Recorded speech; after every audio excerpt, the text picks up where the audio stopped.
so much for staying with us here on Sunrise. So it's a good Friday in Sunrise, and it's time for our morning headlines with our good presenter. Please make some way for the one and only TK. For your what presenter? The good presenter. Like good morning, John Mark. Good morning, TK. It's so nice to see you in this capacity. I feel like you got pressure me. No pressure, man. You know we're all family, but it's so good to have you on set. It's a pleasure and it's so good to have you here, especially this morning. Absolute honor with the big leagues. I feel blessed. I feel propped up. Yeah. Let me just give it a little Cooler, man. All right, so are you ready for the headlines? I'm ready. Let's do it then, shall we? All right, so you know it's Good Friday, so we're going to do things a little differently. It's not newsy headlines, it's Good Friday headlines. So Good Friday, observed on April 18th this year, is a somber day for many Christians around the world. It commemorates the crucifixion of Jesus Christ, a pivotal event in Christian faith. This day holds deep religious significance as it represents the ultimate sacrifice made by Jesus for the sins of humanity. Christians observe Good Friday with various traditions, including church services, prayer, fasting, and acts of charity. It's a time for introspection, reflecting on the suffering and death of Jesus, and the profound impact it has had on their lives and beliefs. The day is often marked by a sense of seriousness and contemplation as individuals and communities come together to remember and honor this momentous event in Christian history. So I know that you guys talked a lot this morning about, you know, what Good Friday means to you, what you plan to do. I'm going to ask both of you a question.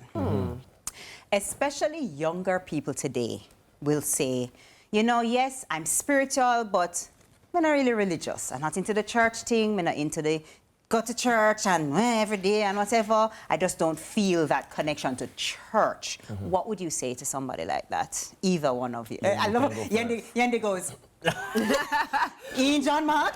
What would you say to a young person like that? I think I size it down to one-on-one interactions. In those type of cases where a person is telling you that this is their experience, they're not to this, not to that, I try my best to be available now and kind of be very pointed to how I present myself for them in real time, real life, to show that I've met the man Christ Jesus, not just a church context, not just in a religious context, not just the services and the cliches that can be said. Them being able to have a one-on-one glimpse of my life, very personable, they get an understanding as to why I'm serving this dude that them call Christ Jesus. And I'm hoping that that's the testimony, that they live it out by seeing it. They see me living it out. Yeah, that's what I try to do. Can't say much there, I just have to live it out. In hopes that they can see it, feel it, and be available. What would you say to somebody like that, Yendi? I don't really like church. I like God, love God, but I don't really like going to church. I think my answer might be a bit controversial. Tell me. And here is my thing. I'd actually probably say I don't like church either. And that's actually a very honest answer. And that's actually a strange answer. It's quite peculiar to say as someone who has been baptized to actually, I love my relationship that I have with Christ. But I think that the church runs the risk of losing a lot of people because they're making church too churchy. They're actually making church too much about the human. And they're not, in my opinion, making it doing what Christ did. You have to look at how Christ operated, and that's always my modus operandi. That's always my example. I want to live the way Christ lives. I want to be with people the way Christ dealt with people. And the biggest thing for me is Christ was open arms and welcomed everyone.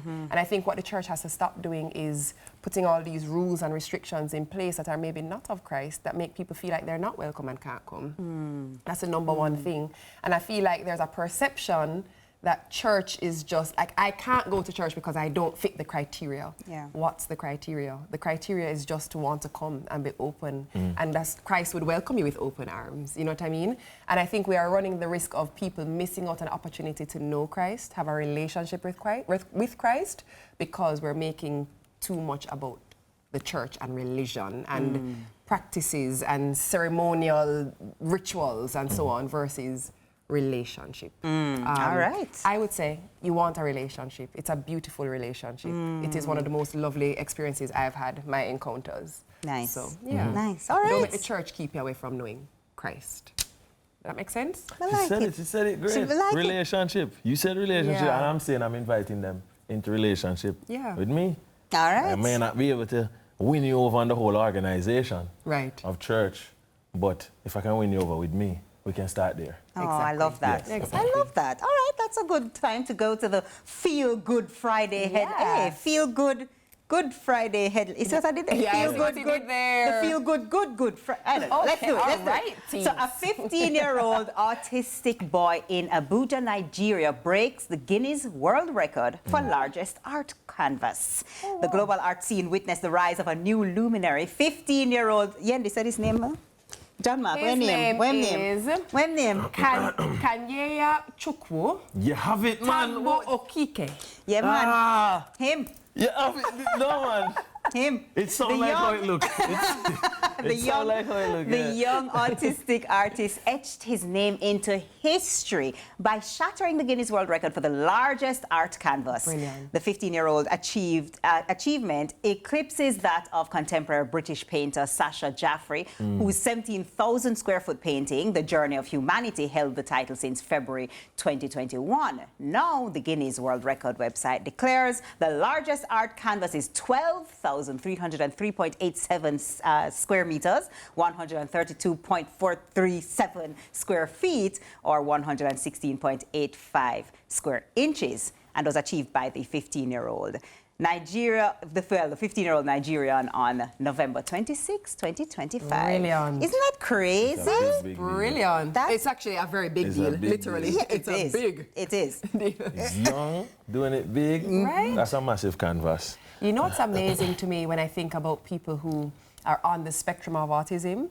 They're gifted, you know, very gifted in many areas. The struggle they may experience is typically socially, but in terms of brilliance, oh my gosh, look at that thing. Look at your screen right now and just imagine a 15-year-old boy did that.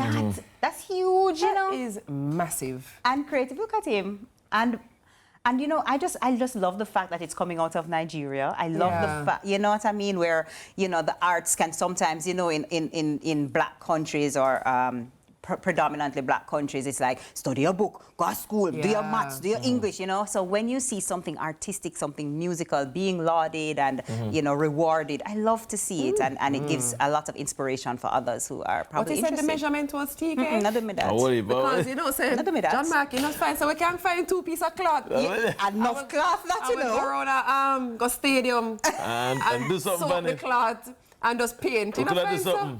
Yeah, but it's extremely significant, especially coming out of that particular community, for them to be able to have this type of representation of excellence. Yes. It's a lot of hope, a lot of awareness of their excellence, their capabilities outside of what you think the limitations are. So I think that's a big deal again. And you know, being in the Guinness Book of World Records, that's something that we grew up on. We grew up on it, and so to be, imagine at 15 years old. That's brilliant. That is crazy. Oh my gosh, TK, the other day we were talking about our Encyclopedia Britannica collections, right? We did. You remember that there was a Guinness... I'm sorry. I'm sorry, what was that? John Mark, what? I'm sorry, John Mark. That's it. You had the library, it was on your shelf? You had it? That's good. That's good. It's good. Did anyone else detect an error of... Nah, I think it's brilliant. Wait, what were you saying, my friend? You know that with those collections, there was also an option to get the Guinness Book of World Records. You remember? Yes, absolutely. And I remember I used to go through that thing, you know, and page after page, and I would flip, and I actually vividly remember an image of the lady who had the longest fingernails in the world. You remember that? Oh my gosh, you remember that? I do. And now I'm just imagining that here I am as an adult, and there are still people setting new world records. And here's a youngster who is now entering into the world records, who people will now look in the book and see this, and then they will, 40 years from now, recall and say, you remember that boy from Nigeria? Yeah. Brilliant. I'm ready for them to say, you remember that person from Jamaica? Jamaicans, what do for the Guinness World Records? Both in there. That different. I mean, just, you know, you just want different. Fresh. That's what you're saying. I mean, just something, you know. Fresh. You know what we should set? We should set a world record for like the longest street dance. That's what we should set. The longest street dance. Is it the most amount of time? Start 11 and you know, done. Yendi, I like how you're thinking. Isn't that culturally appropriate? I like how you're thinking. Yeah. I'll start it.